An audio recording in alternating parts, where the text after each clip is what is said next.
So, if everyone's ready, I'll start our recap, and then we can go right in. Because a fair bit happened last session. Time skip. So our story started with a vision quest for Shaggy. In this, he came face to face with the body who might have at one point been who he currently was. It's kind of hard to tell. But he wasn't a nice guy. Shaggy then was shown a variety of memories and was told to choose one to save. He saved an elf. Once the vision quest was over, he was gifted with the ability to cast Cure Wounds once per day. The others also noticed a few changes. Quickfoot was still a myconid. Our fairy's wings were semi-healed, and she could hover and fly a little. Kaelan found the doll that he had put back down in his pocket, and Worm had glowing worms growing all over him. He then went outside, saw that Amador was back after a fight with a dumb bird, as he said, and the balloon was almost done being fixed, but it needed something called swamp gas to inflate it with. So our party took off to another air balloon for some. Along the way, you met a grung fighter named Ran, who was talking to a severed head on the bridge. In fact, the bridge had many severed heads on it, including the former king of Downfall, Gullop of the 19th. His pet crocodile was on the bridge crying, but seemed to take to Worm as soon as he saw him, and Worm got a new pet named Snoodle. Our fairy took the crown that was still on the former king and named herself Queen Blank. Rand then told them as long as the balloon gets fixed, he'll allow them to travel with him to Tither. So our party set off to get the gas. Along the way, you found the king's old house and started to pillage and plunder it. Everyone finally got some nice clothing, and Quickfoot, with a nat 20 roll, found a legendary cloak. Trinket, Bauble, and Charm was the name of the shop, and the shop itself was another air balloon. But this one was powered by a large rain cloud.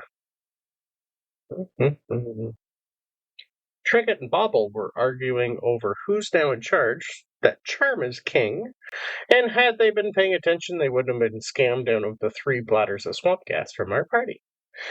It ended with Trinket and Bauble thinking that Charm was going to come and kill them, and claim the air balloon, so they packed up, and took off.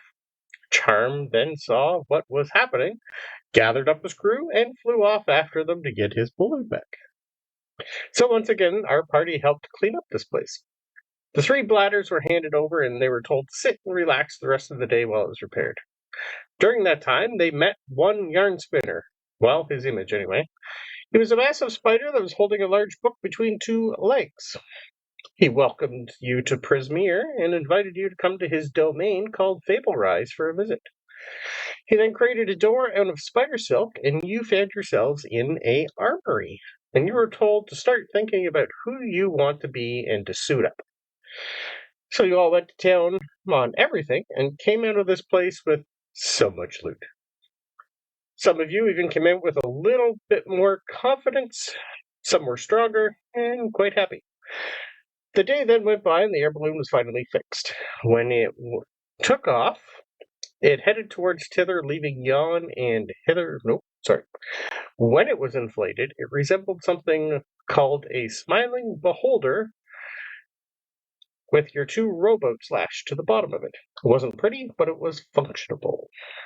So you took off and headed towards Tither, leaving Yon and Hither behind. At nightfall, you landed in a large circle that was surrounded by mushrooms and met your guide. She was some sort of gnome with a large curved weapon and a red cap on her head. She had a sash around her that said the Crimson Carnage Commendation. This award is given to the Red Cap for the most brutal and effective combat tactics, showcasing the relentless bloodlust and combat prowess. She called herself Cherry Bonnet and told Amador she was going to eat him one day. She then tapped some small mushrooms in an odd pattern, took out a flute, started to play it, and told you all to walk backwards. That's where our session ended. We're picking up. So, as you guys go through, you find yourself in what seems to be an odd place. So indeed, in roll 20, you'll see what you currently see as you guys come through. Cool. Yeah. So as it comes through, Cherry Bonnet's just kind of looking at you guys and goes, "Well, welcome to the entrance of the Fable Rise. I have been told to take you guys right to Yarn Spinner. Apparently he's doing something weird for the first time today, and he wants you there to see it." It's always fun. He's a weird one. Oh, Aminor, by the way, Pollinell is fine. I was told to tell you we saved her from that stupid thing that had her. He killed some of my brothers, though, so I'm going to get you back. Aminor just kind of like looks at her and goes, Pollinella, and just like books it and leaves you guys alone by yourself with a weird cherry bonnet lady and a couple of other guards that are, well, bullywugs that you've kind of met. Most of them just kind of look at you guys and go, right. Well, yeah, welcome to Fable Rise. Take your time to look around. Cherry bonnet, you can, escort them. I don't know where he is. Do you know where he currently is? She's just going to look around and go, well, I'm pretty sure he's at the grandfather tree. Okay. So, is there anything you guys want to do along this path? What's on your thoughts? Is there any weird plant growth going on around here, or is it just like a tunnel of trees? The main weird plant growth is on you Fair enough. already. Fair This enough. place where you currently are is pretty much just trees and a path. You can give me a survivor roll to see if you can find anything. Alright.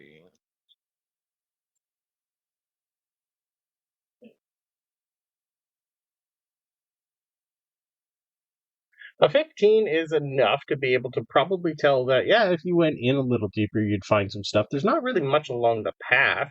You do see signs of, like, mushroom growth here and there. Yeah. Interesting. This place is, like, filled with animals. Like, you almost, like, as you guys walk, you almost feel like there's a couple hundred, like, birds and squirrels and a whole bunch of other things looking at you guys as you walk through here.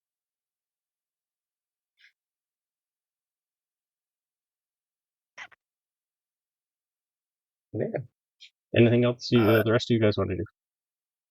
Not Kaelan is going to, he just was drawn to all this new equipment and armament, and he is just testing out the why, how it feels as he moves.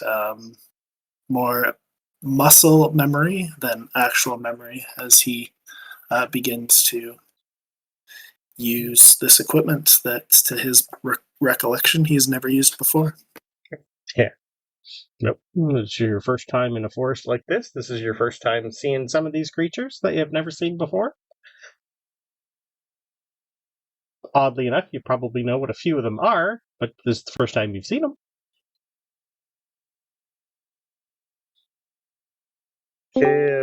Would Queen Blank be trying to fly up on any of these, or what do you think you'd be doing? I think Queen will be trying to. We're probably flying along. Yeah. Just sort of looking at everything, trying to find. Just saying words out loud as hearing how they compare to each other. Mm-hmm. Occasionally finding a rhyme and getting a bit too excited. Right. And what's Worm doing right now?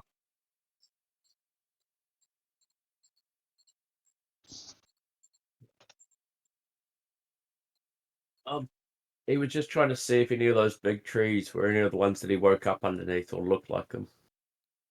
There'd definitely be some red red pine here, yeah. Not as much as where you currently were. Where you woke up was pretty much a red pine forest. This place is... You might find one in a couple every, 1,000. They're rare, but they'd be one of the biggest here, yes. I'll take a all I'm survival looking roll. for. Okay.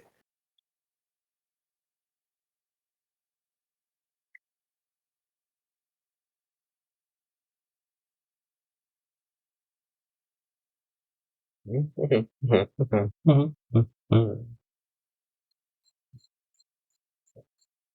21. Nice. You definitely at some point find a massive red tree, red pine. It is at least a 5-minute walk into the forest, but you'd be able to tell that there is one back in there. Just always looking for a next nap spot. Yeah, love it. Perfect. Right. Well, along the path ahead, roots and vines begin to bend and twist upward, arcing over the forest floor. The tendrils weave their way through low-hanging branches as the foliage thickens, forming a tunnel leading deep into the woods. Stepping closer, a deep, melodious voice filters through, speaking as if recounting a marvelous tale. A squirrel frolics along the underbrush towards the opening and continues in a sight. The tunnel opens into a large glade, shaded overhead by braided branches and woven leaves. At the center of the clearing sits an enormous spider, delicately holding a large book in front of its 2 front legs. A group of animals sits like children staring up at the spider. If you didn't see Yarn Spinner before, this is what Yarn Spinner looks like. And I will show you the map of the Fable Rise.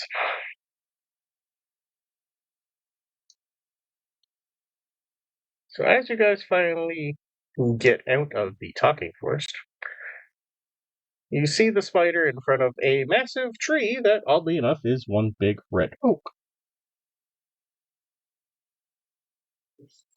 And as you guys come around the corner and see, you're going to see probably 2,000 or 3,000 different types of animals here, sitting and waiting. And most of them are staring at you. I'll take perception rolls from everybody, please. And I want to know what's on everybody's thoughts as you see this. That's a one. big spider. A nat 1 for a 0. We got a 3. Oh my god, guys. A 0, a 1, and a 3. We're doing good.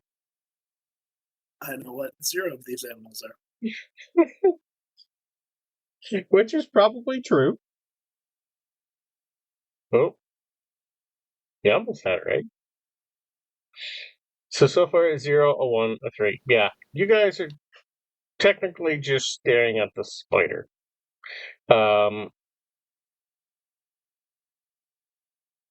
Yeah. So what are your thoughts as you see probably just the spider ignore everything else?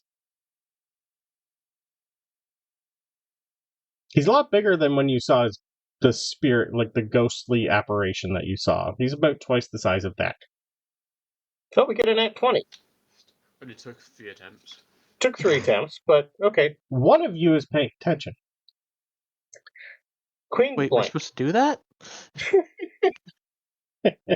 Maybe it's because you're testing your wings and flying up a little bit. But you do definitely see behind the spider looks to be something that is covered by some sort of either tarp or cloth. But it's fairly big. It's not as big as the spider, but it looks like he's kind of trying to hide it. The Queen's going to have a sort of a idea moment. Mm-hmm. Just sort of whisper to herself and go, yes. We strolled down a shadowy trail, where the breeze told a whispering tale. Through the hush and the green spun a shimmer and sheen, a spider with secrets to unveil. Nice. Love it. Take inspiration for that, sir. can't take it twice. Yeah, you can take it twice. I'm good with that. As you come around the corner, you hear the voice that you finally heard a while ago when you saw his image. Oh, welcome to the Fable Rise, my new friends. I am Yarnspinner. Please sit while we tell the first story of many. You may like this one, as it is, well, about you. There will be time for questions later. Sit and relax. Are you guys going to do what he's asking? Yes. I don't know if I can sit in armor, so I will kneel. Okay.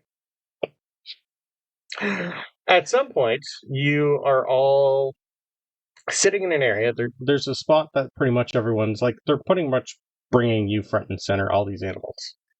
And a small group of Harengons, kind of like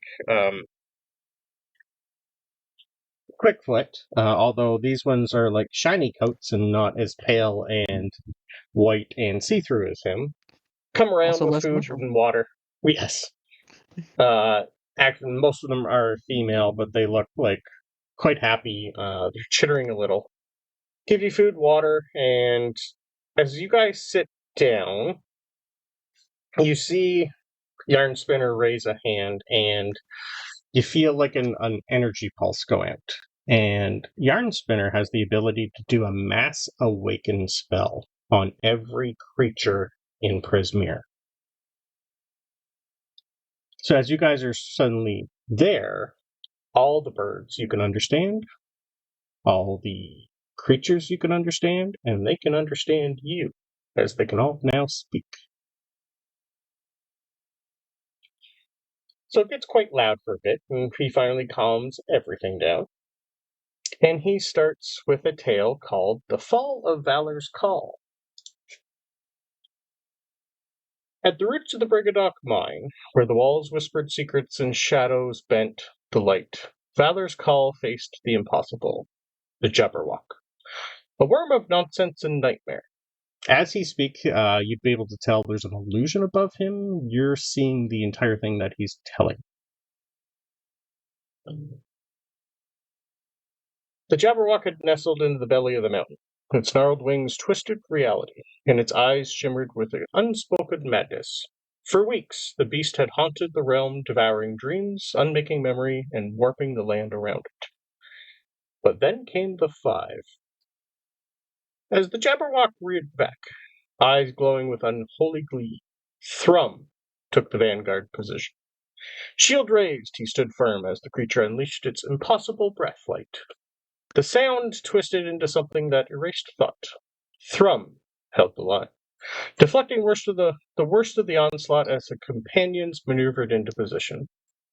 Mortally wounded, he drove the great sword Snickersnack into the beast's eye, roaring a prayer for peace. With a broken smile and his shield embedded in stone, Thrum used the last of his strength to support the collapsing tunnel, buying them precious seconds. Let me be what buries me, he whispered. Oakbeard called upon the stars one final time, his tattoos flaring like constellations in a storm. Drawing a celestial pattern in the air, he conjured radiant vines that wrapped around the Jabberwock's wings, grounding the beast. With gravity bending around him, he muttered a forbidden astrological chant and brought the stars crashing down on the monster's back. As the mountain shook, Oakbeard placed his staff in a fault line, speaking a druidic word and triggering the collapse. From the earth we rise, to the earth we return. His body vanished under a falling curtain of crystal and stone. Darting between the debris and dragonfire, Jasper struck it again and again, his dancers dancing like moonlight. He landed a blow that severed the Jabberwock's tendons and grounded it permanently. Catch me if you can, he taunted, buying his friends space and time. Seeing the others trapped, Jasper kicked loose a keystone column with the last ounce of his strength. The tunnel screamed and the ceiling began to buckle. Ah, well, looks like I'm out of time. And then the rocks fell on him. Wings torn and spell drained, Thistle hovered near the Jabberwock's head, singing a lullaby of starlight and sorrow. Her voice pierced the creature's chaotic mind, stunning it long-term for Thrum and Oakbeard's final attacks to land. As the mine caved in, she hovered one last time before the beast's corpse, whispering her sister's name. She sang the final verse not for victory, but for mourning, a quiet, defiant melody lost in the roar of a falling stone. Kaelan's arrows never missed. From the shadows he moved like smoke, always where the Jabberwock least expected. When the others triggered the collapse, Kaelan remained behind to ensure the beast was crushed with certainty. He shot the final arrow, one tipped with void-forged steel, into the Jabberwock's exposed heart. Pinned beneath the rubble, Kaelan drew a small obsidian token, symbol of the Raven Queen. "Not yet," he muttered. "Let my soul walk the paths they cannot." The cave-in was absolute. The Jabberwock destroyed, and its lair collapsed. Its dreams silenced. No light, no air, no life remained in the hollow beneath yon. But above, in the shimmering clouds of Prismere, the stars formed a new constellation. Well, 5. The Brickenocks of the mine later carved a monument near the entrance, a gleaming crystal statue bearing the name Valor's Call. Those who stood when all else fell. You're going to see Yarn Spinner kind of move out of the way and go and reveal the statue. And it's in roll 20. That's cool. Sure. I had it moved here after the battle with Wormwatch, the Unspoken, when it ended, before you guys were all, well, reborn. Didn't know what to do with it, but we thought to keep it safe. So now you all know how you died. I'm sure you could have probably figured out most of that on your own. He then reaches back and grabs a pile of books and hands you each 2. Part of who I am lets me glimpse into the past and gather stories that have been long forgotten. Stories are our past, and when the memory of something has been lost, I try very hard to find that memory and write it down. Ever since you 5 were reborn, I have had images and voices echo loud in my head telling me the tales of who you all were and are. Those books are those memories and images. One is about the body you are all currently in. The other is about the soul those bodies have inside of them. That is who you were. Learning both, I feel, will help you come to terms with who you want to be, and I will help you through all that if you wish. Among the survivors here, we have the ability to teach you pretty much anything you would like to learn. From magic arms, destruction to healing, and any skill you can think of. Or you could just sit and enjoy everything around you and figure that all out later. But almost pitch in here until we're able to leave. We are currently awaiting to be relocated to a new home. The Feywild is currently being destroyed by something unknown, so we are sadly stuck here for a while.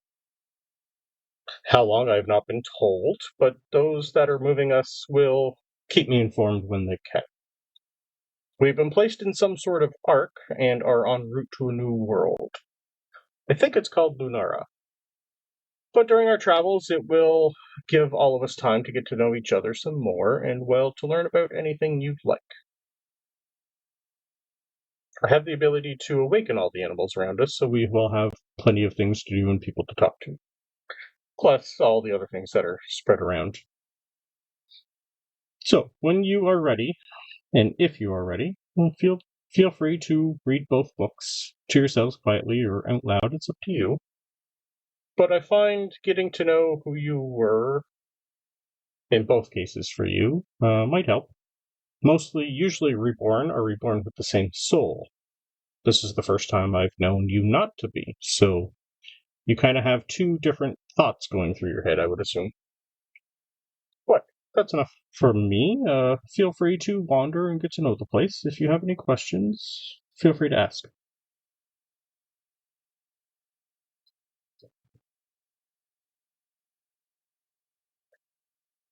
What would you guys like to do? After processing all that.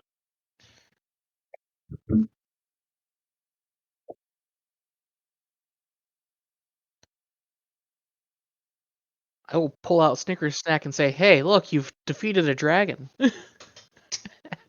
I heard! That means... And were you the one? I think you must have been the one to do it.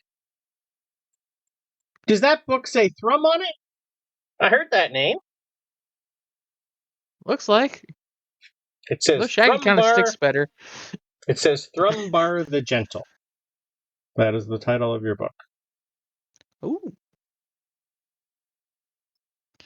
If anyone else looks at their... I know. Doesn't matter. You can come up with any name you want. Oh, sir. yeah. Yeah. But the book title it does for you say Thrumbar the Gentle.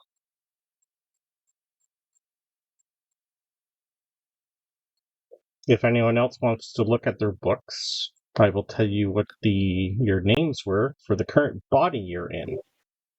No, Kaelan would look at the books as well. Yep. Okay.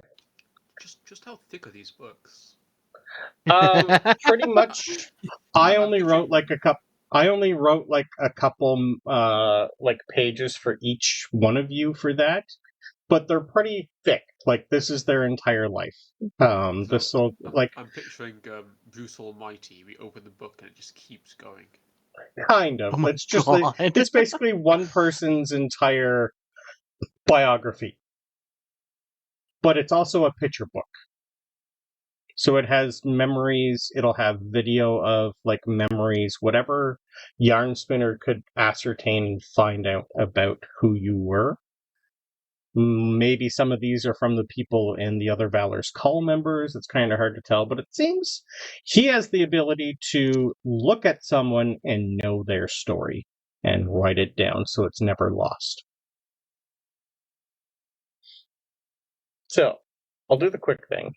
So the Valor's Call members, you guys, we have Thrumbar, Thrum the Gentle. Next is Oakbeard of the Glen. Furbolg. You already know Jasper Quickfoot. He found out his name a while back. Our fairy is Lady Thistledown, who likes to be called Thistle. And Kaelan is Kaelan Duskgloom. Yeah, he discards that book immediately and stares at the cover of the other. He knows it's not him. Nope. Perfect. So, at any point when you guys feel like taking the time to learn who you were about both of them, who you created and whatnot, we can go over it, or you can explore. I will leave that up to you.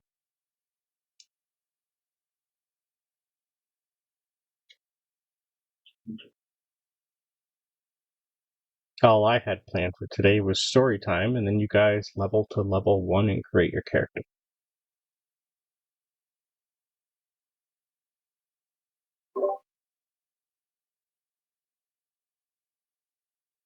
Kaelan opens the book. Not at the start, probably a finger of pages within. Immediately, he is overwhelmed. The scent of burning wood and flesh lingers long after the flames had died. It was the only thing that remained sharp in his mind, sharp enough to cut. Everything else was a blur, a haze of motion and sound. Indistinct figures running, screaming. There had been a village once, nestled in the rolling fields where the rivers ran deep and slow. He couldn't recall the shapes of its streets, the names of its peoples, but there had been a place, a home, where laughter and children had once echoed between timber walls. It was gone now, all of it. He knew this, though he still did not remember.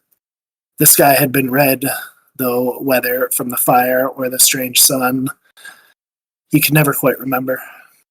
He had been young, too young, and the weight of a sword had felt foreign in his hands.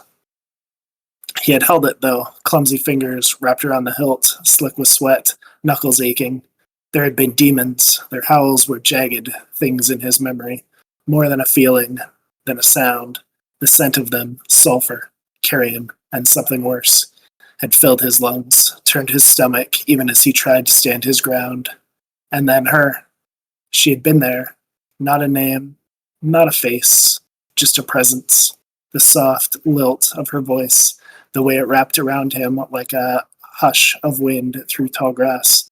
The scent of lavender, the tallow from long nights spent by the hearth, of warmth and of safety.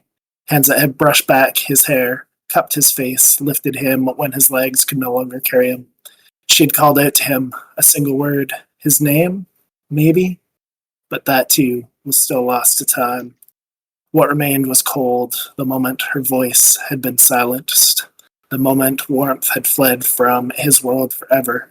There had been bodies, he knew that much, too many to count, tangled in the wreckage of what had once been homes, limbs twisted, faces contorted in agony, and he had stumbled over them through the ash and the blood, breath heaving, too numb to weep. And the sign, he remembered the sign, a simple thing worn by wind and rain.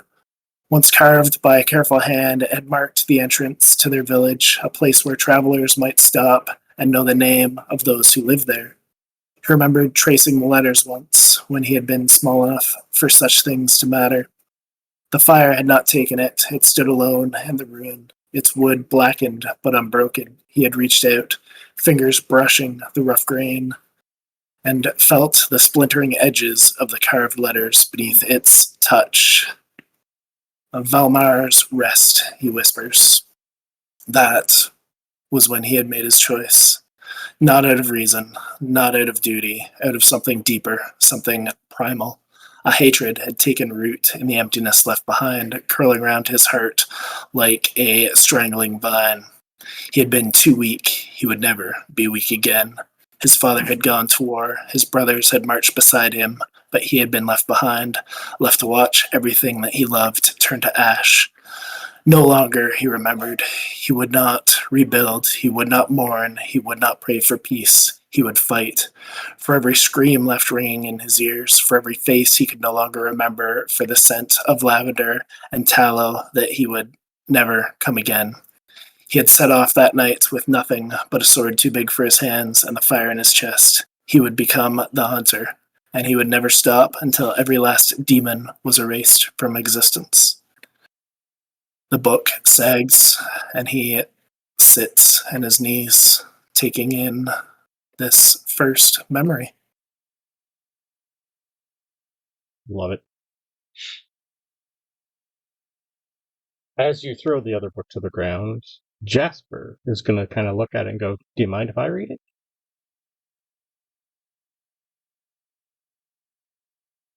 He would have just kind of nodded to himself as he was staring at the other book before opening it. I'm kind of curious. Not sure about you, but I'd like to know. Do the rest of you want to know who he was? Let me go. Sure.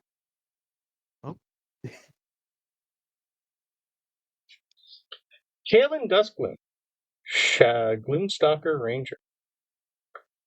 Born beneath the ashen skies of the Shadowfell, Kaelan was forged in silence and sorrow. Like all Shadar-kai, he was raised to serve the Raven Queen, not in blind devotion, but with grim reverence. From a young age, Kaelan displayed an affinity for traversing between worlds.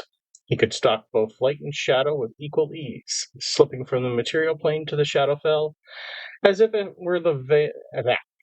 veil were merely mist. The Raven Queen marked him early, tasking him to become one of her Threnodies, elite soul guides who recovered lost, defiant, or corrupted spirits. Kaelan's work was quiet, but critical, ferrying souls from worn-torn battlefields, plucking wayward ghosts from haunted woods, and extinguishing phantoms who refused to call of death. To Kaelan, emotion was a liability. His cold resolve was a virtue, his detachment a shield. During one such mission, Kaelan's path crossed with Lady Muriel, the Mirror Walker, a noble of the Sealy court, a diplomat between realms.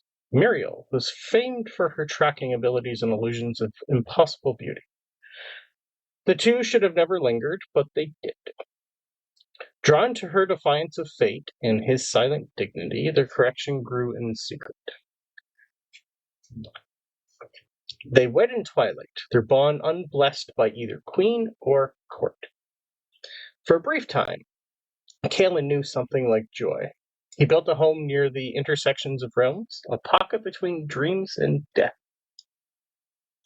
He dared to imagine a future, but duty called. Always. It was during a routine collection, soul lost in a decaying cathedral on the material plane, that Kaelan was exposed to something wrong. The soul he reached for was empty, a puppet of something older than death. When he touched it, he saw visions burned into his mind like scars. Planes collapsing into black spirals, stars being devoured by crawling entropy. The Raven Queen herself, silent, shattered, or absent. Valor's call, broken and burning in some forgotten war. He pulled his hand away, but the damage was done. From that moment on, he knew there were forces even death could not erase. The Raven Queen's designs were not enough. If she saw the vision too, she gave no sign. When he asked for guidance, he received silence. When he demanded answers, he was cast aside. So he left. Kaelan defected, abandoning his post of bond to the Queen. He faked his death to protect Muriel from retribution, scattering shadow dust that mimicked his final unraveling. She mourns him still, wandering the Feywild with a grief that warps her once radiant magic into haunting illusions. Kaelan joined Valor's Call, a band of planar defenders sworn to protect against multi-universal threats. Though their methods were often conflicted with his cold pragmatism, Kaelan's insight into death, shadows, and manipulation of borders made him invaluable.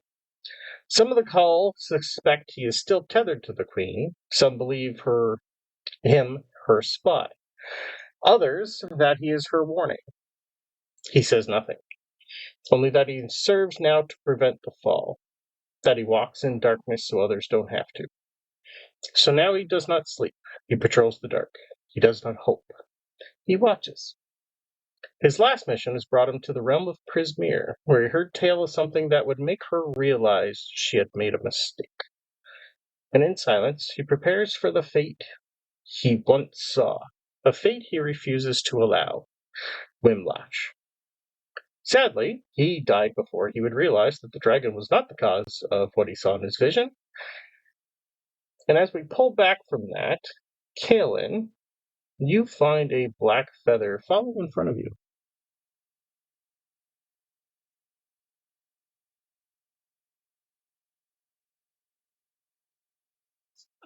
It lands probably in the book that he has just opened. I'll leave it there for now. Okay. He heard, I assume, but Yeah, this would have been out loud. absorbed as he was not listening. Nope. Okay. Perfect. Jasper's just going to look around and go, okay. That was something.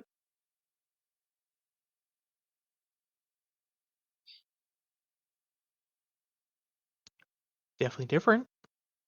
Yeah, right? Now we know who he was. Well, the body, anyway. Anyone else curious? I wasn't until now, but for some reason I am. Mainly because I'll Frost open is up here. the body's history real quick. Okay. I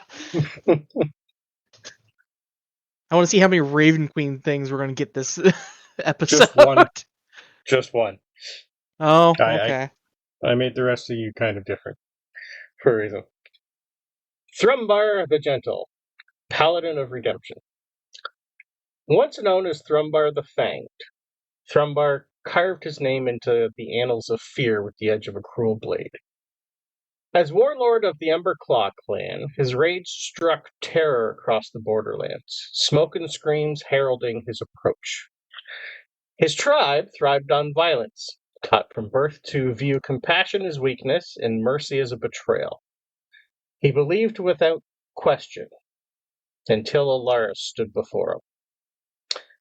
It was meant to be another easy raid, a sleeping village nestled near the border, its folk too simple to resist and too far from aid to matter.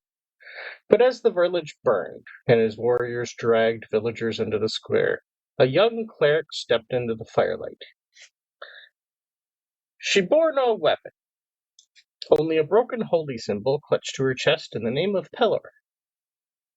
When Thrum struck her down, she did not curse him, but she blessed him.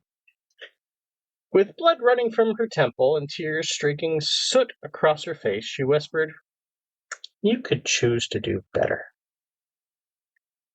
And for the first time in his brutal life, he hesitated. Overcome by a silence he could not explain, Thrum called off the raid. That single act of mercy spiraled into exile. His own clan turned on him, branding him a traitor. Left broken and alone, he carried Alaris' unconscious body to the nearest temple and collapsed at its gates. She lived. Barely. And in her recovery, she forgave him again, and again, and again. Thrum spent the next 7 years in that temple, not as a student, but as a servant. He scrubbed floors, carried bricks, and stood vigil while others prayed. He endured beatings from those who knew his past, accepted the stares of frightened children, and lived each day under the burden of a past he could never erase. Thrum discovered a strength in peace far greater than violence ever gave him. He took his oaths not as a knight of vengeance or conquest, but of redemption, vowing to shield others from the darkness he once embodied. Now called Thrum the Gentle, he travels with Valor's Call, a brotherhood of heroes and defenders of the innocent. His towering, scar-ridden frame is draped in a radiant cloak, once Alaris' own. His massive shield bears the symbol of a blooming flower, a reminder that even in scorched earth, life can begin anew. Thrum speaks softly, walks slowly, and avoids combat unless all other options have been exhausted. But when he does raise the shield, it is not to destroy, but to protect. His first mission with the Valor's Call brought him to Prismeer, where he was told an ancient Jabberwock took refuge, and she who ruled was trapped in ice. It was here that he helped free Zybilna from her icy tomb, and was awarded Snickersnack for his efforts. Valor's Call then set off after the Jabberwock deep in the Brigadock mine, and it was here he helped kill the dragon, and died.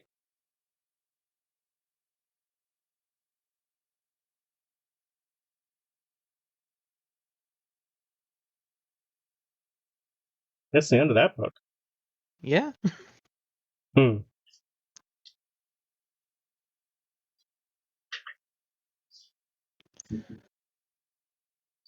All right. Would you have read that out loud? Yes.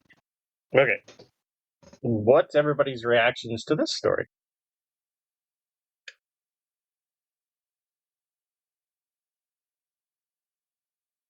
Does it make you scared to read your own? No. Or your other half, I should say.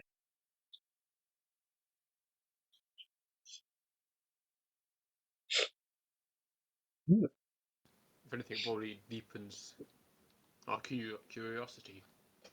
Yeah.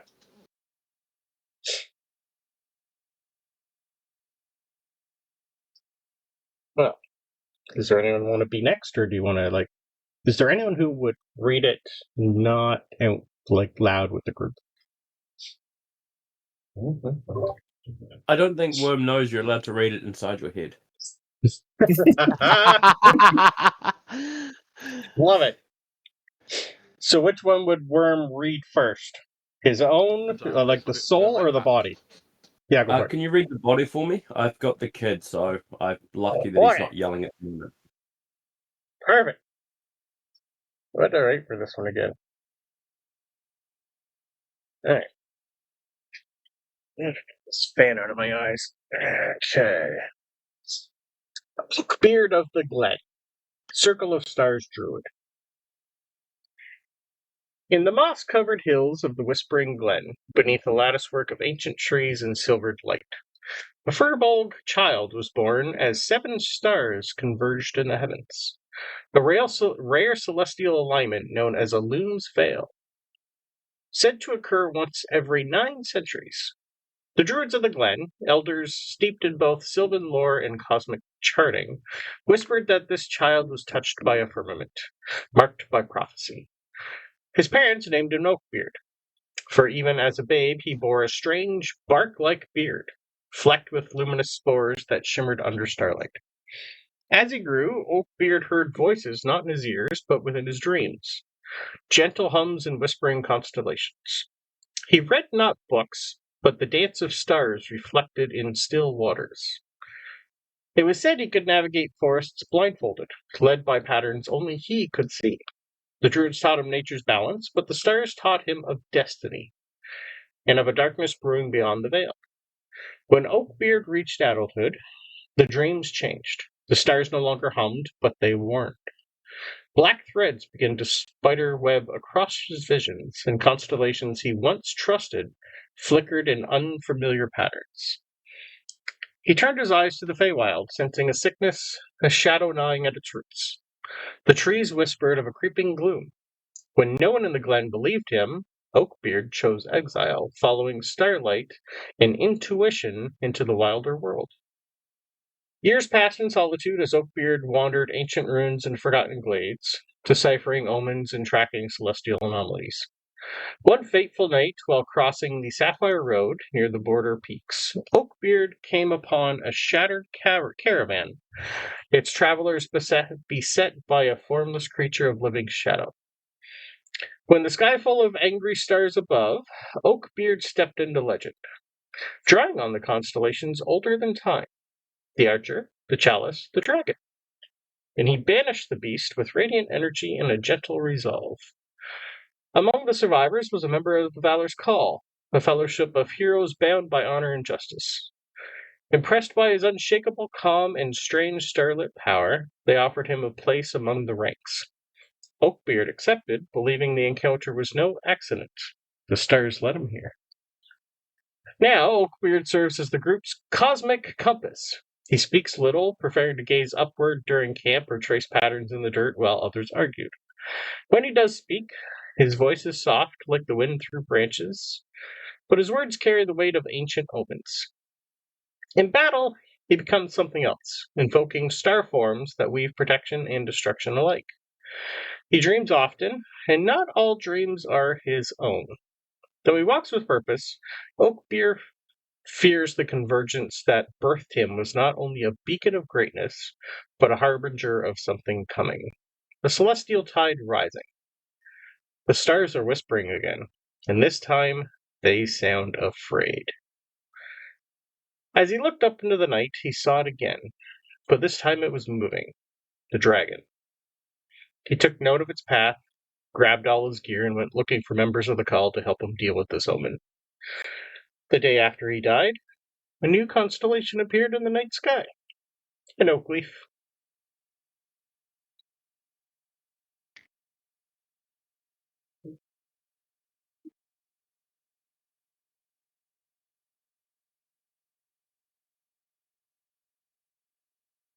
I assume he still has the kid. What do you, if you're here, what do you think of when you read that? I'm here. I'm just trying to keep the baby quiet. That's okay. A lot of the story makes sense that we've had so far. The sitting on the throne, everything's kind of still feels like it's falling in place from what that book's telling me I once was. Yep. Like, just sit there and go, it's weird how the fates don't change. Yeah.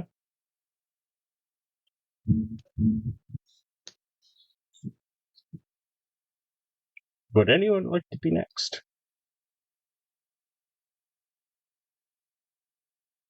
You can either listen to what I read or read your own. It's up to you. Can I read my own and when I get rid of the kid? Yeah, by all means. That sounds so wrong. Get rid of the kid. When I get rid of the kid, I will read. What's wrong with that? Well, there's It's not nothing like I'm wrong with throwing it that. into a dumpster. Fine, just Nope. remove the child. That's what, 18 years from now? Yeah.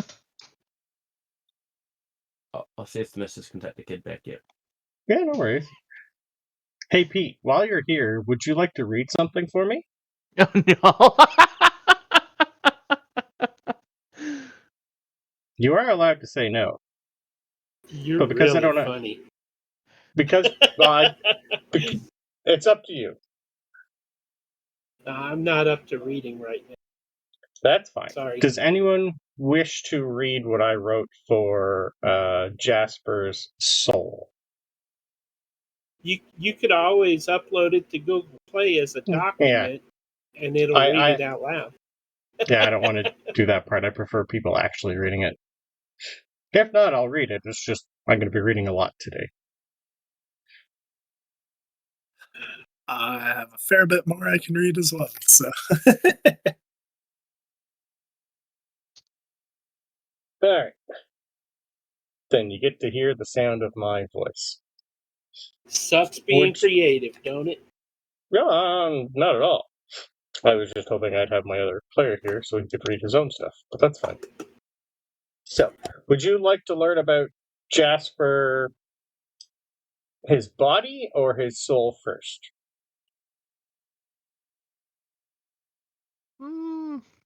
Let's go with the what does soul. Wookie put them? Oh, okay.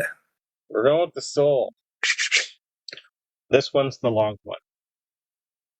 So if you have to pee, you can pee. Good thing headsets are Bluetooth nowadays. Yep. The Last Light of Barovia. The story of Sergei von Zarovich, Strahd's brother. Born in 320, died in 351. Long before the mists crept into the valleys of the sun forgot how to rise, Barovia was a land of towering mountains and storm-crowned castles. In the halls of Castle Ravenloft, among the stone-cold and echoing footsteps, Sergei von Zarovich was born. The second son of King Berov and Queen Ravenovia, where his elder brother Strahd was forged in the fires of war and duty. Sergei was born beneath gentler skies as a child. He was often left to his own devices while the court obsessed over military conquests and political alliances. Strahd, already nearly a man when Sergei was born, barely regarded the infant. He was a prince of swords and banners, while Sergei was a cradle-born thing with a nursemaid's lullaby on his breath. But Sergei was not unloved. Queen Ravenovia, a devout follower of the Morning Lord, took a special interest in her youngest. She taught him to read sacred texts and instilled in him a deep reverence for kindness, humility, and the healing power of light. While Berov thundered at generals, Sergei sat at his mother's feet, painting sunbursts on parchment and learning hymns sung in golden chapels. When Ravenovia died, during Sergei's 9th year, something in him broke. Something brighter grew in its place. He spent long hours in the chapel beneath the castle, not out of grief alone, but out of hope that there was still something beautiful and good in the world beyond death. By age 12, Sergei was known among the castle staff as the Soft Prince.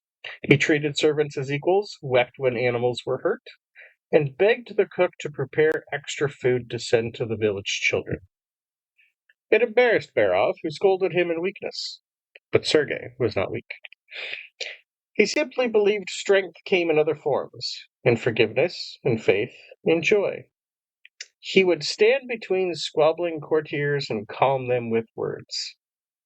He once talked a wounded boar out of dying by singing softly to it while the healer worked. When Strahd led armies, Sergei studied theology, poetry, and medicine.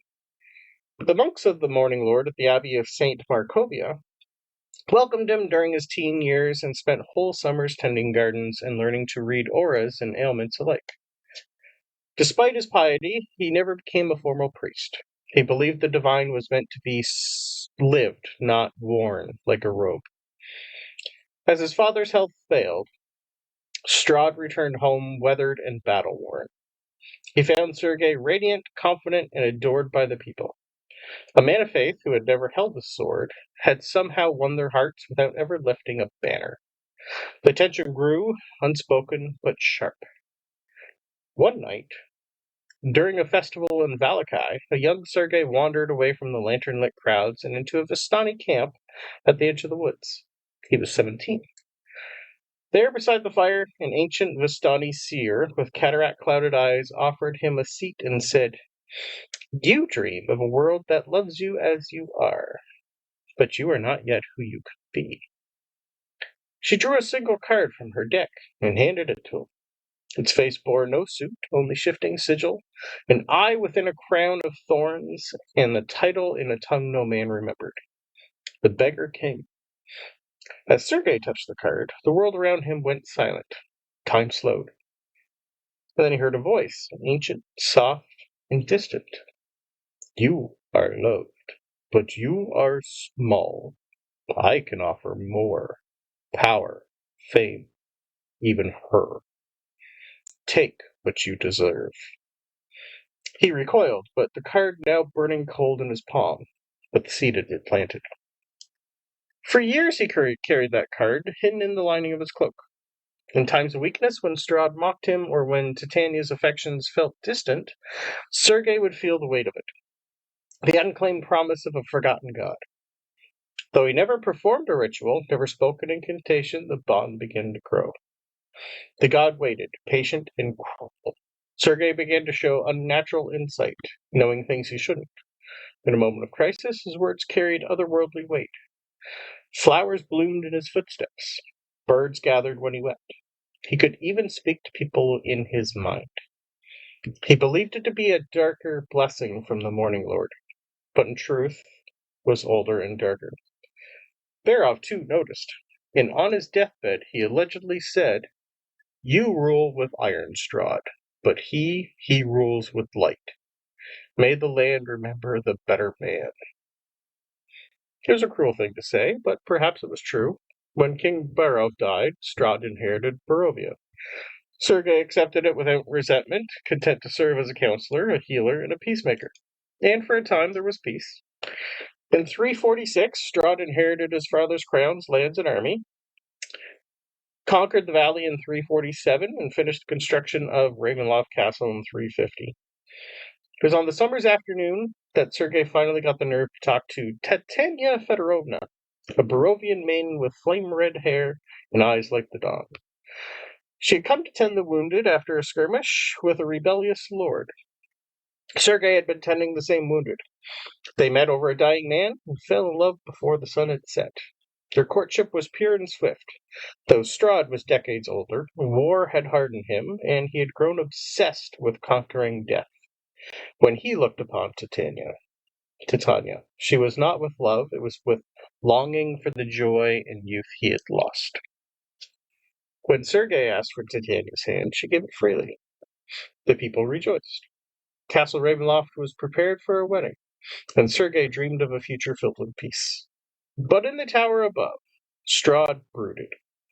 On the eve of their wedding, Strahd descended into the crypts below the castle and struck a bargain with powers beyond mortal comprehension. He sacrificed his soul to the dark powers of the Shadowfell, asking for youth, love, and immortality. On the morning of his wedding to Titania, as the bells tolled and the castle Ravenloft was adorned with ribbons of holy symbols, Sergei stood in the chapel alone for a minute, dressed in white and silver, pulled the card from his cloak. What if I said yes? The voice answered, then all this would be yours instead of your brother's. He faltered. He could feel the power beneath that voice, like holding a storm in his chest. But before he could speak another word, the doors behind him opened, and Strahd entered. Strahd killed Sergei that day, as history remembers, stabbing him through the heart to claim Titania and the immortality he bargained for. Sergei fell, the card slipping from his hand, turning to ash as it touched the blood-stained floor. But in his final moment, Sergei did not cry out. He just said yes. Sergei's death was not the end, but the beginning of Barovia's curse. The sun grew faint. Joy died in the hearts of people. Strahd became a vampire lord rolling over the land and caught between life and death. But even in death, Sergei did not fade. His spirit lingers, in dreams, in sacred pools, in the whispered prayers of those who resist the vampire's rule. Some say his sword, now a blade of radiant light, waits for one of pure heart to take up his cause. And in the hearts of those who remember him, the last light of Barovia still burns. And the god to this date still waits for their bargain to begin, because even death can't escape his wrath. Years later, he was reborn into the body of Jasper Quickfoot, a swashbuckler rogue and member of Valor's Call. But who will he become, and what of the pact? As he finishes the story, a card falls in his lap.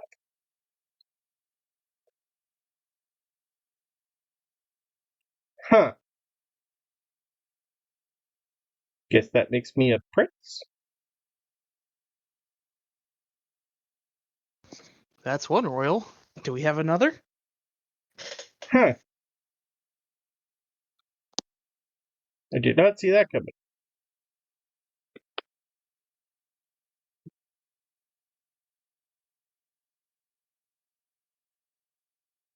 You guys would be able to tell, like, all around you, the animals and even Yard Spinner's quiet. They did not see this coming. Yard Spinner did, because he wrote most of them. Well, all of them. But everyone else is just like, next, next, next. Who wants to do next? These are great. I'll read the soul one now. Sure. Alright. On the cover is the name Varlock, Silent Drifter, Nala Kavi. I love that. You're going to have to type that out. I can do you one better. I'll copy and paste it. Okay. That's a name and a half right there.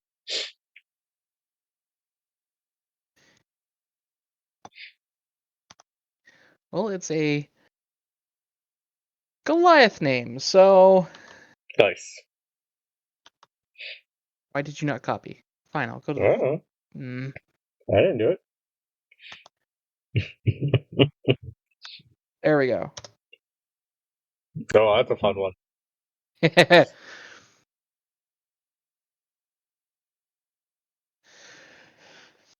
Oh, here's some more Raven Queen stuff. Yeah, absolutely. I'm good with that. But in a different world. Yep. All right. Story starts off with... I'm just going to call him Varlock.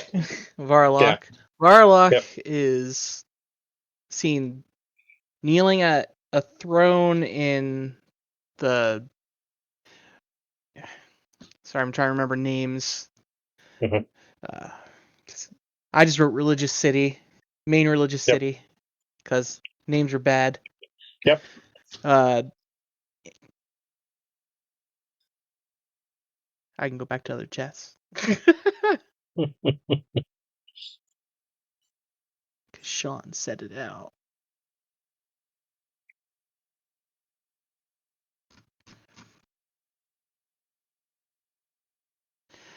We'll just go with the main religious city.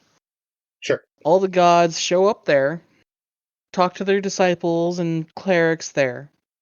Because this world, the gods interact with the people.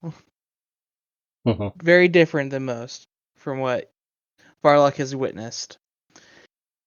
very young here. He's tasked by the Raven Queen to go spy on a lich known as the First Lich, Archibald. Ooh. Throughout his journeys, throughout Cottonous,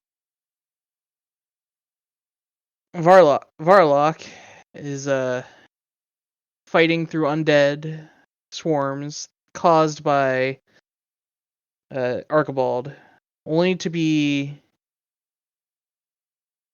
stopped near the first city Archibald is found to look for traces of how to defeat him, as the Raven Queen doesn't like undead.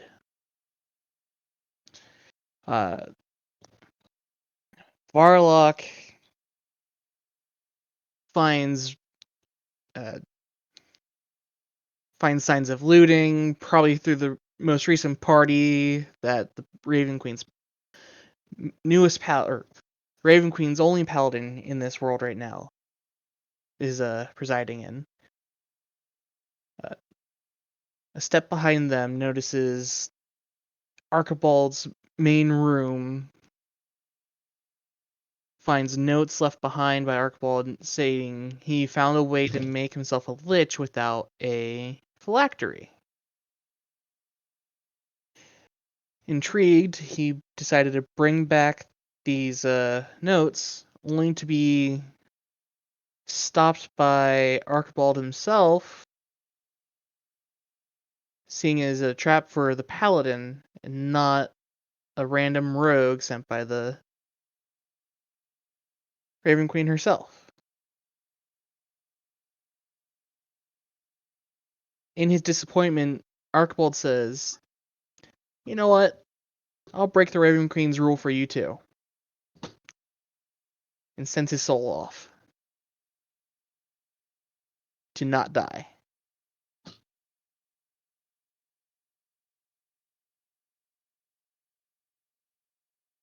Fun. Still muted. I like that one.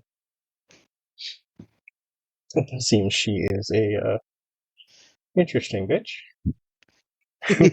Don't I know it? Uh-huh. Perfect. Love it. All right. We're doing good so far. I think we're just over halfway. Does anyone want to do one of theirs, or do you want to learn? I think, two of you left to tell us about who you are. I'll do my soul before Sure. I get bombarded with the child again. Bound to come. Absolutely. Well, I'm going to do my soul a little different. I'm going to do it more as open a video book back to me telling my kids about my past. Yeah, love it. That works. Because it's an old D&D campaign. It's an old character. Made the backstory very easy. Oh, yep. I'm very lazy. I picked the easiest route. This is like a 4-year campaign, so it definitely has 15 minutes of story. Yep. You open up and a little video, like Mirage minor image comes up of a Tabaxian dad sitting next to a Tabaxian mum. One black, one cheetah. Multi-tabby, looks like a mutt. Very well built, and the wife is very slender, but it looks like she has magical tinges. There's kids that I don't know the name of because I never got that far. But they're there. We're out back in a outback town. And I sit there and tell my kids on how we became the village we are today. It had always been a small farming village of about 100 to 200 people when I was your age. And now it was always tradition for the guardhouse, which is ours, to go out and learn how to fight to protect the main house, which is your mum's. So I went out with your mum's older brother, and we went out to this guild that had always been part of who we went to. And in that guild, we were sent to the Mad Mage's dungeon. Not a great place to start. It's a bit of a battle and a bit of fun. we slogged that out for, I don't know, we did about 8-9 levels in the dungeon, which is about halfway from what I've been told. And we made, I don't want to say our riches, but we definitely weren't poor. We sent a lot of money back to the village. We've expanded the village. We trained up a few things. We got our money sorted. We got our life sorted. And the village prospered from it. We had a few trials. Your mum opened up teleports all around the world as she was, can't remember what mage she was off the top of my head, but we did that. We were fighting, we were travelling. It was a great, luscious life. And then we found out that your grandfather, the head of the village, had passed away.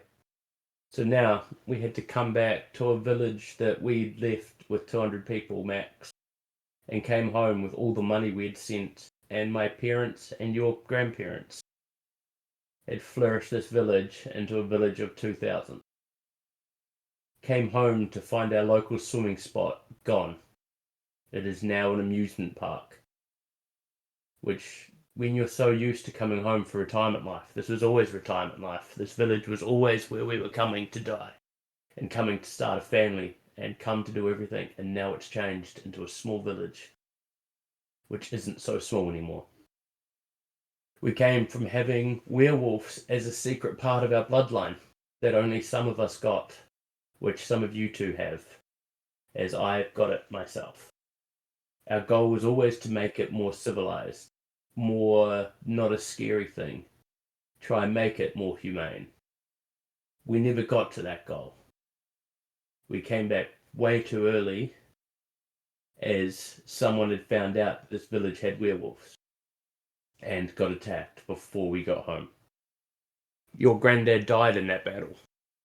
My father is missing his arm and an ear from that battle. My mother passed away in that battle. Half the village of the werewolves had passed away. There is now only a very fine line, and anyone with Panthera as a last name is the last of the werewolves in this village. And that was where the campaign ended. Oh, I love it. That was good. I like that. Yeah, it took 4 years. That dungeon was a bitch. I believe. Well, we started off with 5 of us at the table and ended up with 2. Okay. So that dungeon got real hard real quick. Sure did. So we've had vampires and werewolves. We're doing good. All right. Perfect. Thank you. Me. We also do have more from Belvedere. He wrote quite a bit, so let's do one more from Belv, and then we'll go into you, sir. All right. Not Kaelan kind of takes the feather, pokes it between the pages, a few more in, and turns. He sees the image of a young boy, white-haired, pale skin, scarred across the face, scarred across his neck, scarred across his shoulders.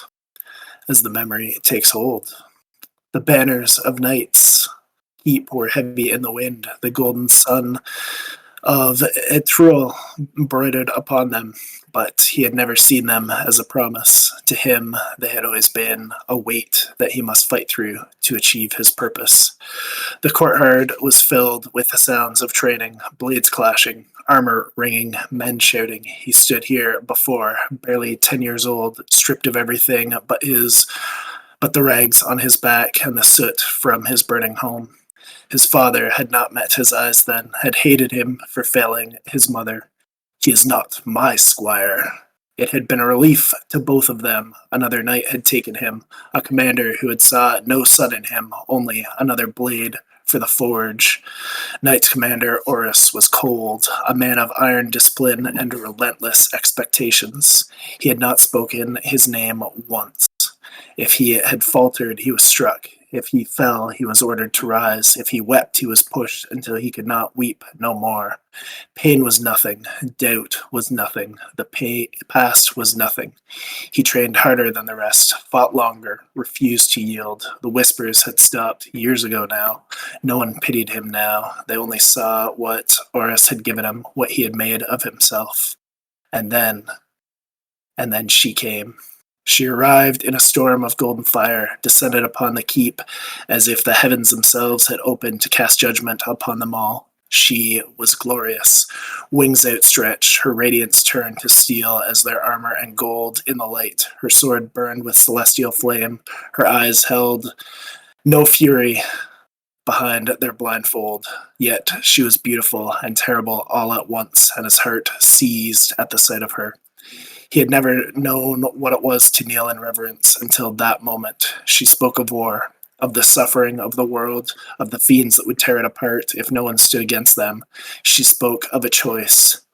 Stand beside me, fight beside me, defend the innocent, destroy the demons who had defiled this realm.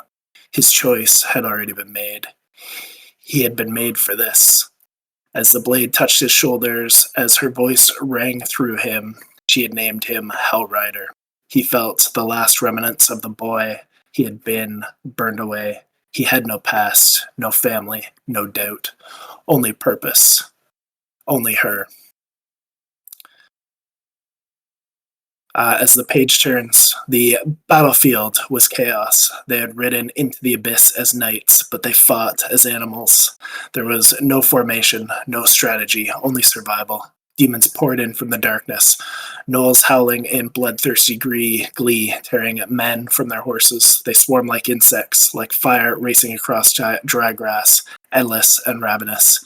He cut them down with methodical precision. His blade struck flesh, broke bones, sent black blood spraying across his armor. But they did not stop. They never stopped. Beside him, his father fought. For the first time in years, he looked at him, not with disdain, not with disappointment, with a grim, silent understanding that they would die here together, but the past would not haunt him no more. And then his father was gone, ripped from the saddle, a massive fiend's claws sinking into his chest. There was a sharp cry, a crunch of armor, a gurgling breath, and then nothing. His brother screamed. He turned just in time to see him too dragged into the horde. Keep moving. Keep moving. He did not hesitate, did not allow himself to stop, because she was still fighting. With fire in the dark, her blade carving through the fiends with divine fury, light searing every abyssal horror that dared to stand before her. He had never seen anything so magnificent. He did not see his father die. He did not see his brother fall, but he did see her. He saw, and that was all that mattered. She was winning. They could win. He just had to get to her.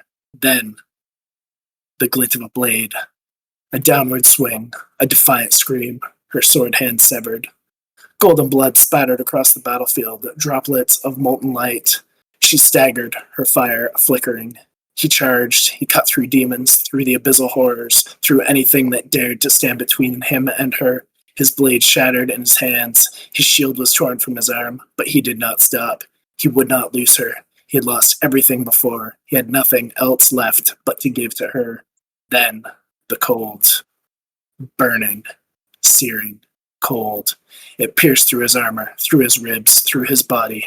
The ground slammed against his back. He could not move, but he could still see her. Still see the golden blood staining his armor. Still hear the howls, the laughters, the shrieks of the fiends. His mother's voice whispered in the back of his mind, a memory blurred out by time. The scent of fresh bread, the warmth of hands that no longer existed. It was slipping away. But she remained, his goddess, his light, his salvation. He clung to that warmth, that presence, that purpose, even as the darkness swallowed him whole. Love it, sir. Love it, love it, love it. All right. Well, I think that is a good place to take our break, and then we'll come back and listen to the rest of our stories. These have been fun.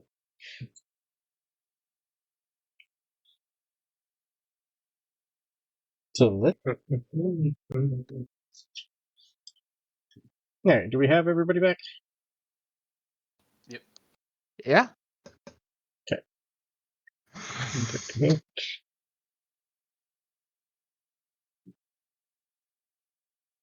All right.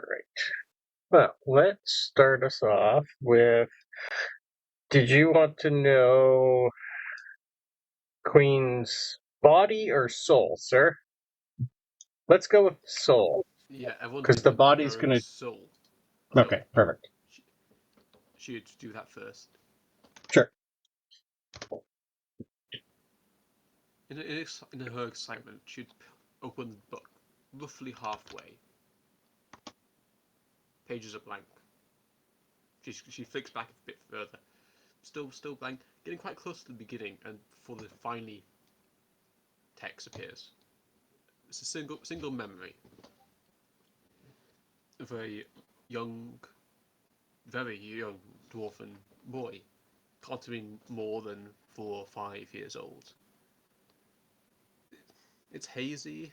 It's through the eyes of a 5-year-old. Everything's slightly rose tinted. It's a family gathering. They seem to be discussing something. His brother, what was his name again? Victor. He's in the corner, not really paying attention. There's worried looks on people's faces. There's something about Victor that should be avoided, shunned even. Flicking back a few more pages, another memory. Sneaking into the basement. Darkness in front. Occasionally a flash of light as some sparks fly. There in the darkness, Victor. Silhouetted by the sparks. From the ceiling hang chains. Machines, half built contraptions, and flesh. Monsters sewn together. But he doesn't seem to see any of it. He's just sitting there, watching his brother. Admiration is the only feeling he can come up with. He doesn't even notice the smell. A weird mix of oil and blood.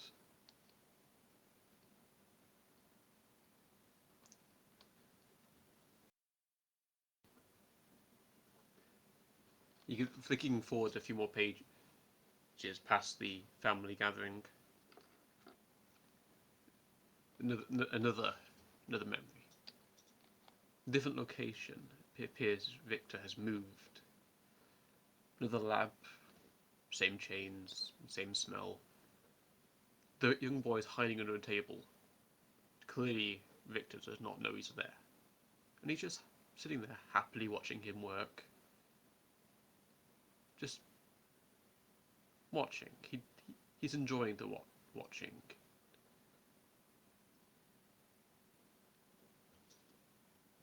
You're not noticing the people in cages. You're just sitting there watching his brother's face.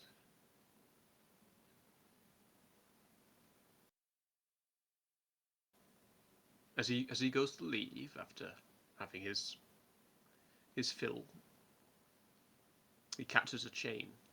A rattle pierces the creaks and grinding.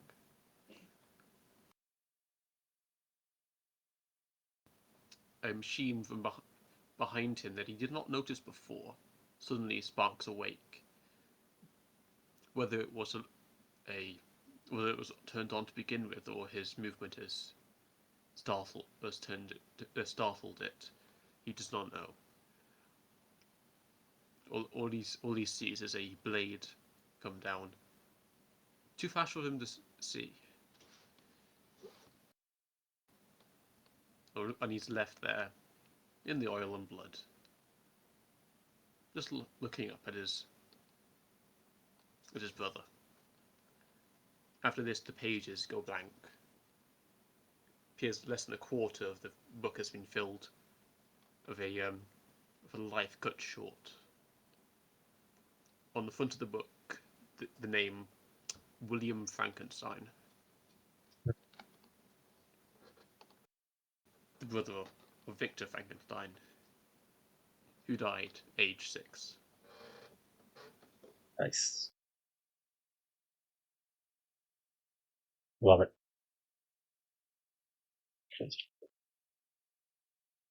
That is a different tale coming out of a tiny little fairy girl.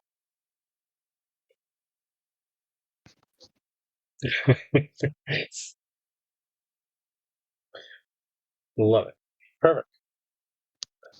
Well, let's learn about Jasper, shall we?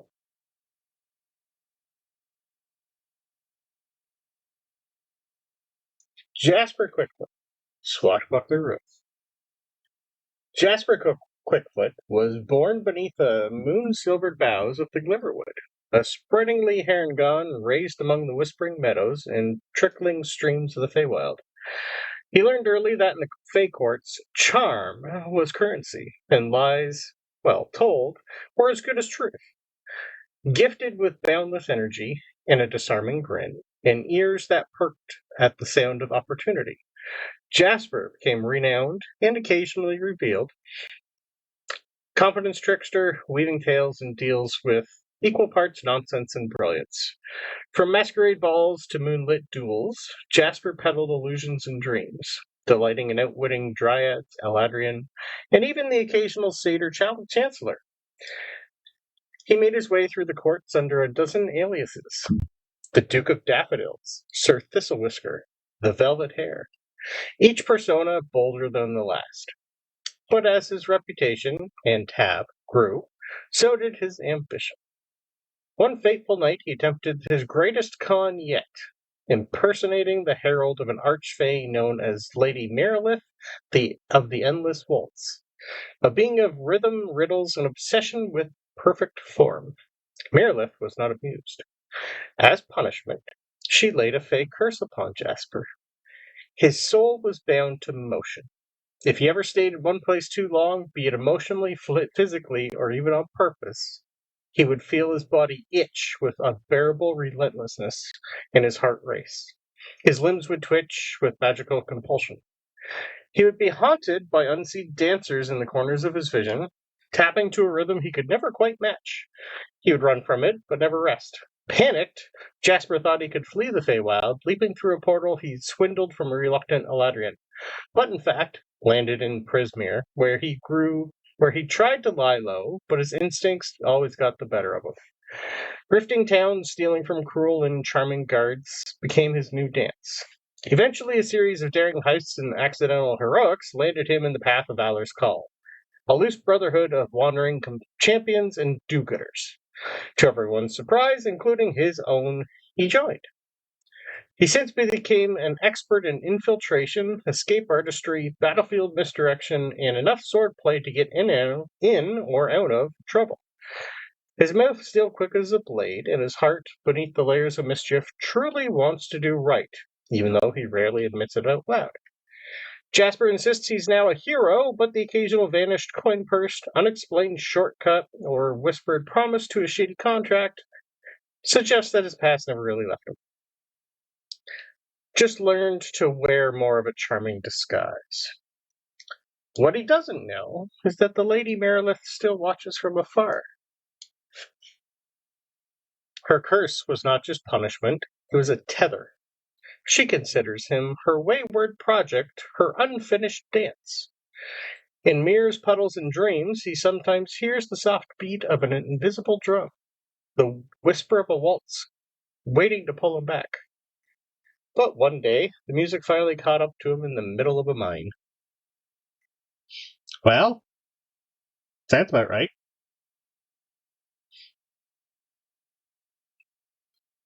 I think we're down to one, are we not? I think Just so. who our little fairy was. Lady Thistledown, Bard of Eloquence.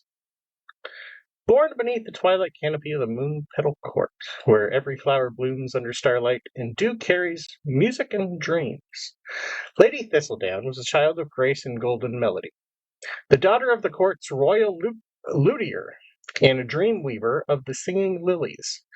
Thistle was raised in a world where beauty was currency and words were weapons more potent than steel. Her voice, touched by moonlight and kissed by the scent of jasmine, could silence storms and charm even the most belligerent boggarts. From a young age, she sang lullabies that tamed moon-maddened owlbears and composed sonnets that made flowers bloom in applause. She became the court's voice of velvet, honored to sing at coordinations, duels of decorum, and moon blossom festivals. But not only the most enchanting places are immune to darkness. On the longest night of the lunar cycle, her younger sister, Pollinella, a curious sprite with a laugh like wind chimes, vanished. Witnesses spoke of shadows unraveling at the edge of the veil, and whispers of a trio of hags from Tiller echoed through the willows. No one would cross into that realm and bring her back. The Moonpetal Court feared losing more of their own. But Thistle was not like the rest. In defiance of her court's passivity, I hate that word, she ventured alone into the borderlands of the Feywild, where she stumbled into a skirmish between Valor's Call and a coven of Vanderhob-bound witches. Her illusions, magic, and silver tongue turned the tide of the battle, and earned both her allies and a way forward. She struck a deal, joined Valor's Call, and they would help her search. Yep. I lost internet connection a while ago, and you just sort of cut. I will copy and paste this for you. I haven't heard since something darkness. Yeah. The darkness cannot reach, or something like that. Okay. I will go back up and start there for you then. You have no idea, but that's fine. No internet. I got it. Don't worry. You good now, though? Perfect. Hopefully. All right. So, but not even the most enchanting places are immune to darkness. On the longest night of the lunar cycle, her younger sister, Pollinella, a curious sprite with a laugh like wind chimes, vanished. Witnesses spoke of shadows unraveling at the edge of the veil, and whispers of a trio of hags from Tither echoed through the willows. No one would cross into that realm and bring her back. The Moonpetal Court feared losing more of their own. But Thistle was not like the rest. In deference of her court's passivity, she ventured alone into the borderlands of the Feywild, where she stumbled into a skirmish between Valor's Call and a coven of Vanderhob-bound witches. Her illusions, magic, and silver tongue turned the tide of a battle, and earned her both allies and a way forward. She struck a deal, joined Valor's Call, and they would help her search for Pollinella. Though their efforts led them across mist-choked moors, dark mirrors, and memory-devouring glades, they never found her. Not truly. Only echoes, a ribbon, a humming tune, a giggle lost in the fog. Most would have been given into despair, but not Thistle. Instead of becoming a prisoner of sorrow, she took it and transformed it into song. She stayed with Valor's Call not because of obligation, but because she had seen what lay beyond the beauty of the court. A world of silence, cruelty, and emptiness that desperately needed enchantment. Now, Thistle is a beacon of shadowed places, flitting into battle with glamored wings of crystal light, her voice singing like bells through the fray. Her words disarm enemies, her illusions dazzle the cynical, and her songs restore hope to the weary. She refuses to let the world be swallowed by ugliness. If her sister cannot be found, then she will sing until the world itself becomes enough for Pollinella to come home. Sadly, she died in a mine before finding out that Pollinella was taken and transformed into a queen bee to look after a hive that had lost their own queen. With that transformation went her memories of her past life and that of her sister. And our one-shot is going to be to help her get her memories back and turn her back into who she was. If we ever get there. And pretty much like as soon as that story is told, everybody's looking around for Pollinella. But you do not see her or Amador in the general vicinity. I will share this file with all of you so you can read everything I've put in here. should we end with another good Belvedere story? Or at least end story time. All right. If Belvedere wants, it's up to you. Yeah. Do you want the next one or do you want the last one? Let's do the last one. Skip to the last one. All right. Yeah. You can always just send me the file and we can all take a look and read it all. It's up to you. All right. Let me find it here.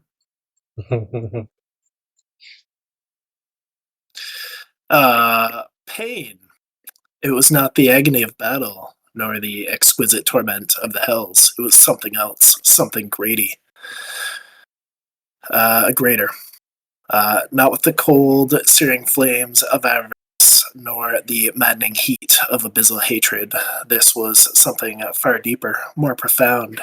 His very being was coming undone, shattered and reforged in the same instant. He was kneeling before her. Zariel stood above him, her radiant form towering, her burning gaze locked onto his. She was no longer the celestial he had first followed into the abyss, nor the archduchess he had zealously served in the blood war. She was something beyond comprehension, both salvation and damnation, conqueror and martyr, divine and infernal, his goddess. And she held out her hand, blood dripping from her palm, her blood. It struck him, splashing across his form like molten metal, seeping into his flesh, burrowing into his very soul, his body convulsed, wrecked with unearthly pain as the change took hold. Every memory, every thought, every twisted perception of self twisted and burned into the forge of her will. "You have served me well, my blade," she said, her voice both kind and merciless. "But you will serve me better." His body shattered. He screamed as his form cracked like cooling magma, fractures spreading through his hardened infernal flesh. He had thought himself unbreakable, thought that the steel of hell had made him eternal, but she broke him with her will alone. And then she remade him. I'm going to leave it there just because. Yeah. Love it. Love it, sir. That was great. Thanks, guys. So, after the final story is told and the books are put aside for now, you all feel and see Yarn Spinner just pretty much give out a big applause. And then all the animals join in. Trees join in. Pretty much all of the Fable Rise joins in. And you guys can now level your characters to 1. So, with that, we finally get to roll your stats, as your story helps you become who you want to be.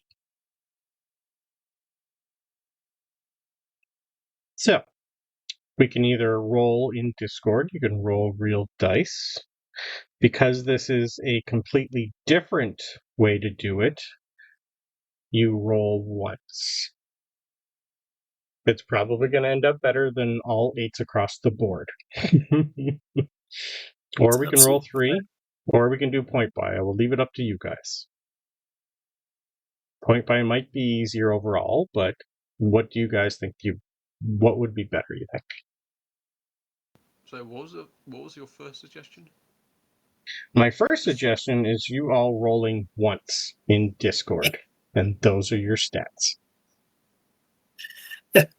My stats are 9, 16, 9, 9, 7, 9. So slightly better than all 9s. I love it. You rolled a 59. That's a little better. It's just that little bit better. So if you guys don't know, I would assume everyone knows how to roll in Discord here. Go down to the dice rolls spot and just type in either exclamation mark roll stats, or I think roll. I will copy the link here for you and put it in Discord. If you click on there, you can copy and paste the dice roll.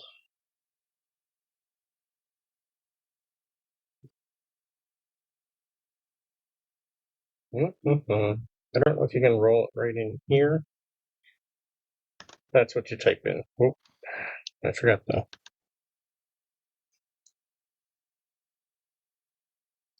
Only 1-9. Nice.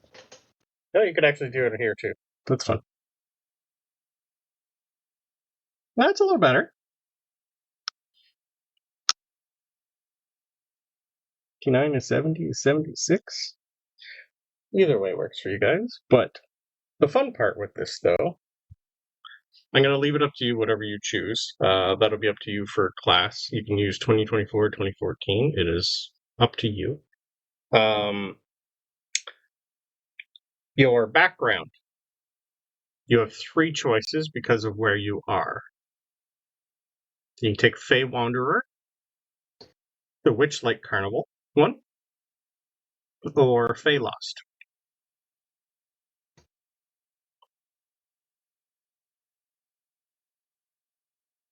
Because that's the only thing that you guys have really had time to, like, you would acclimate to for background. When you're technically a week old. So once you've had some more time to figure out who you want to be and all that, you can change it then. So any thoughts? Let's start with Shaggy. Is there anything specific you think you would create?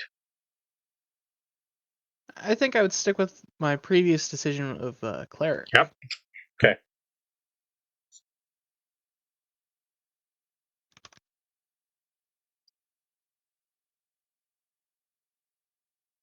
You pretty much, like, as soon as you come to grips with who and what you want to be, Yarn Spinner's pretty much going to put like 8 or 9 people in front of you who can teach you the ways of who you want.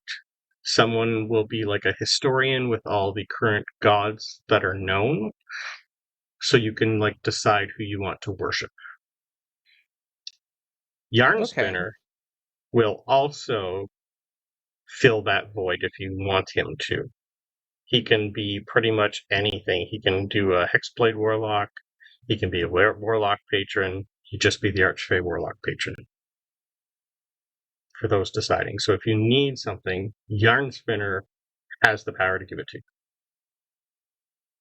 There are extra few hidden ones that eventually will find you. I'm going to assume had Frost been here, when he got the card, he would have probably still said yes to the card again. So I'm not worried about him. I already know what he wants to be.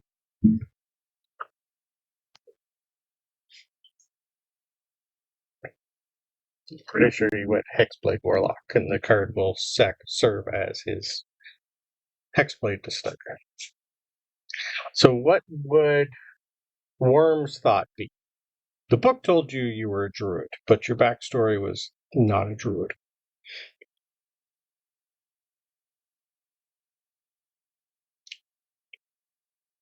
If you're back, I'm assuming What you're was baby. the backstory? Yours was, you're Celestial Druid, yep. Yeah. So I was going with the stars and moon druid, so I'll just change. Don't say stars. It was stars, that's what I meant. Yep. Nice. I'd already had that because of what we'd been doing already. That's what I thought. Yeah, you chose correctly, sir. Yay me. How about our fairy? Your backstory is a fairy actual like lady, and then the other is a dwarven boy. That's a lot, I would assume, for you.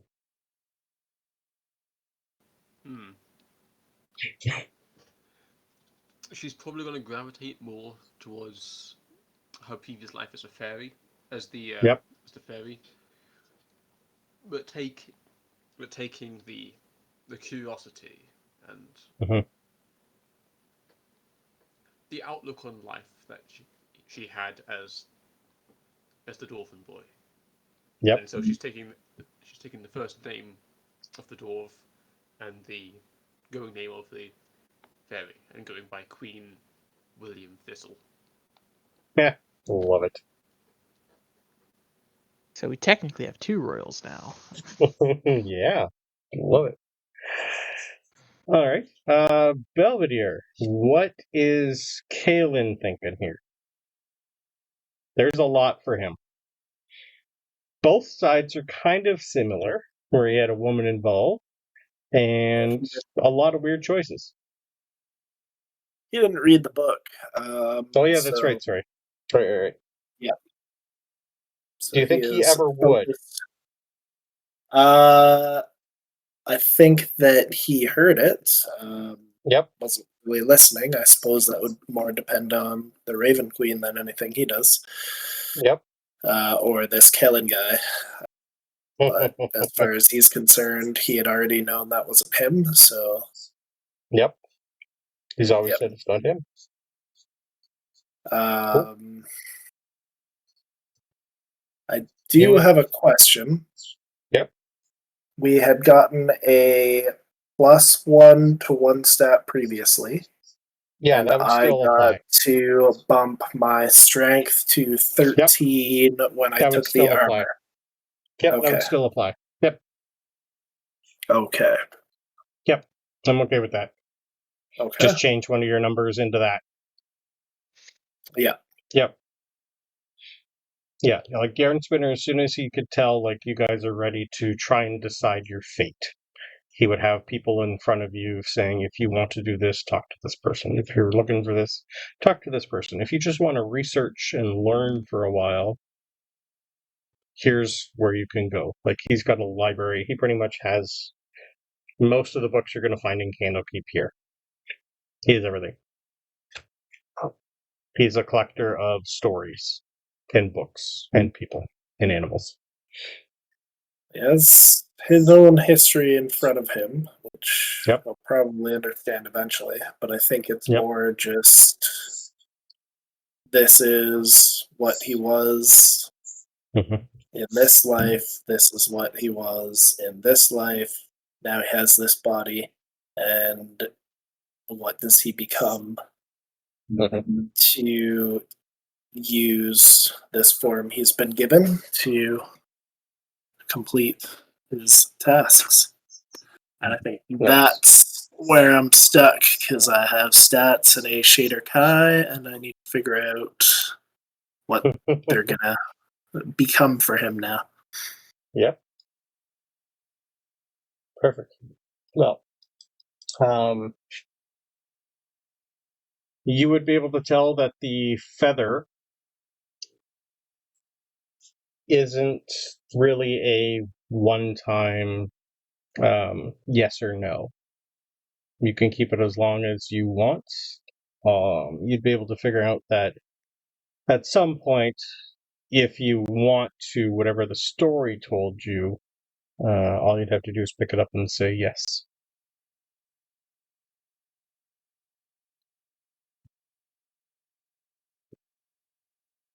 Well, until I got to the point that made sense to stop, that story might have ended with that feather bursting into flames. So I'm rethinking everything in this moment. It's up to you. I would assume you would have still told the tale, but yes. No. It's still up to you. It's your character. Right. Okay. Were you thinking class-wise for Kaelan? I was probably going to dive into... I think initially the character that I wrote the story from was an Oath of Crown Paladin, but I might shift that with this new body. I'm trying to decide. Okay. Perfect.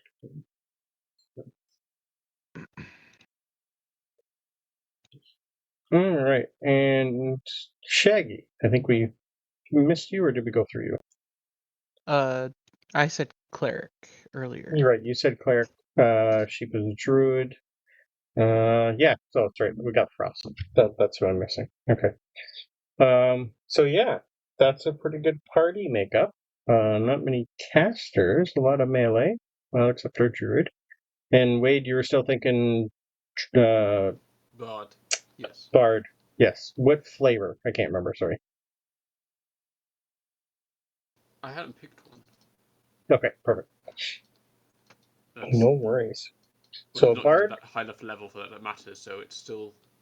Yeah. Still. Sure. Same with a cleric. Yeah. Yeah. You'll eventually get it. But yeah, it's a good starter. So we have a cleric, a druid, a paladin, and a paladin. Cleric, bard, druid, paladin, and I think warlock from Jasper. That's not bad. Are we going on a crusade or something? You never know. Well, at some point when you guys have decided who you are and start learning to be who you want to be or who you're going to become eventually, you will find that you're with Yarn Spinner for, it's going to feel like a couple of years before you finally get out. So you're going to have lots of time to decide everything and learn. Joys of time dilation and what's going on in the Feywild right now. So, if there's anything else you guys want to do or say, I'm done telling this story.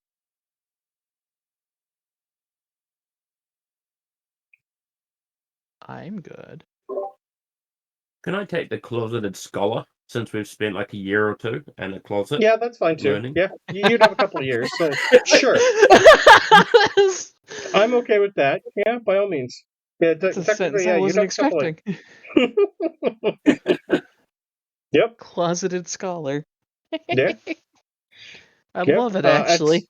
At some point, Amador would have heard tale of Polynella and all that, and he would be sad for quite a while because she's just a bee. She doesn't have an intelligence. She's got an intelligence of, I think, 1 right now. She doesn't know who she was. But at some point, he would come across and come up to Queen William and ask for your help restoring her to your sister, if you would like. I think she'd agree. Okay. Perfect. Then at some point, we are going to hunt down Endolin Moongrave and get her to uncurse Polynella.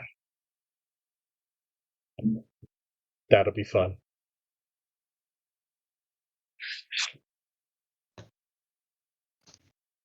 Yeah. Cool. Well, thanks, guys. That's really all I had planned for this. Woot. Yeah. Fun little miniseries. Definitely something I never thought I'd ever do before, but I'll copy and paste pretty much everything I did character-wise for you guys and all that. There we go. Perfect. Yeah. I love D&D Beyond for that reason. I can get stuff out real quick. Exactly. Yep. So yeah, at some point we'll probably, if we ever do the one shot, I'll probably put you guys up to like 5 or 6, because you'll have had time to learn. But start off with 1. Good basis of a character, and since your backstory is already done, because you're only a week old. I'd have to look at the exact date, but I don't even think it's a week yet. I think it might be a week. It should be just a week. Yeah. And eventually you guys will find out that you're on a new world called Lunera, where my homebrew campaign on Thursdays and Saturdays are. Oh. This was the backstory of Yarn Spinner. So we're still undead, aren't we? Yep, you're still a Reborn. Yep. Could I convince you to screw with Abe with my character? Technically no. Where he is he's technically 900 years into the future right now, but I can screw with Wade's wizard. I tried. I mean, all you gotta do is something big enough that it makes it 900 years into the future. Or that, yeah. But So you you're still undead, technically have like, Yarn Spinner. Can you die? Yes. I don't know. The Reborn, pretty much you don't age. You don't drink, you don't eat, you don't sleep, you don't age. You can still die, but not from old age. You're going to be looking like you currently are until the day you die again. Yep. Wade, you'll eventually find, like, you guys will all eventually find that the bodies heal enough to be able to, like, not see through and all that, and you'll get your wing use. I'll let you have the wing use for the fairy. Your full movement speed. Yep. But yeah, you're still technically reborn, which is pretty good stats-wise. So yeah. Cool. Well, thanks, guys. That was fun. Good little story. I took the cantrip Mold Earth so I can bury myself to pretend to have a nap. Oh, and anything you guys got during the story, you still can do that. Yep. Yeah, I got guidance. Yep, that's still handy. Fratari closes the book and lifts the D100 and smells, taking in the smell of what he now remembers as her blood. He opens his eyes, now full of shadow and steel. The Feywild stirs around him, but he does not belong here. He never did. He remembers her now. Desirdium ias fiam, he speaks in Infernal. Whatever she needs, I will become. He will finish what was asked of him, whatever it was, and he will stand at her right hand once again. Numquam coriam. Thalez Morgran Belfar Triam. I shall never fail. Let judgment come at the war's end. Love it. You're going to be fun to live with. Oh, Oh, no. Love it, Belv. That was great. Perfect. That is a perfect way to answer.